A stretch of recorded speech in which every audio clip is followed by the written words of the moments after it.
அது சரி, நம்புற மாதிரியே நாடகம் ஆடுறதுல தான் நீங்க கில்லாடிங்களாச்சு. அதனால இனிமேல் உங்க நாடகத்தை பார்த்துக்கிட்டு மக்கள் சும்மா இருக்க மாட்டாங்க. உங்களோட இந்த விமான நிலையத்துக்காக நீங்க ஆய்வு செஞ்ச இடத்தை மறு ஆய்வு செய்யணும்னு ஒன்றிய அரசுக்கும் மாநில அரசுக்கும் நான் கேட்டுக்கிறேன்.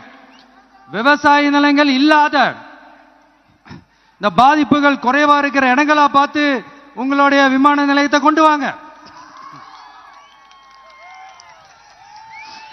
வளர்ச்சி தான் மக்களை முன்னேற்றம். ஆனா அந்த வளர்ச்சின்ற பேர்ல நடக்கிற அழிவு மக்களை ரொம்பவே பாதிக்கும். உங்களுக்காகவும் உங்க ஊருக்காகவும் இனி உங்க வீட்டு பிள்ளையான நானும் தமிழக வெற்றி கழகத்தோட தோழர்களும் சட்டத்துக்கு உட்பட்டு எல்லா வழிகளிலும் உங்களோட உறுதி அளிப்பேன். உங்களோட ஊருக்குள்ள ஏகனாபுரம் ஊருக்குள்ள வந்து அந்த திடல்ல தான் உங்க எல்லாரையும் மீட் பண்ணணும்னு நினைச்சேன். ஆனா எனக்கு பர்மிஷன் கிடைக்கல. இங்க தான் பர்மிஷன் கொடுத்தாங்க. நான் ஏன் ஊருக்குள்ள வரணும்னு தடையின்னு எனக்கு தெரியல.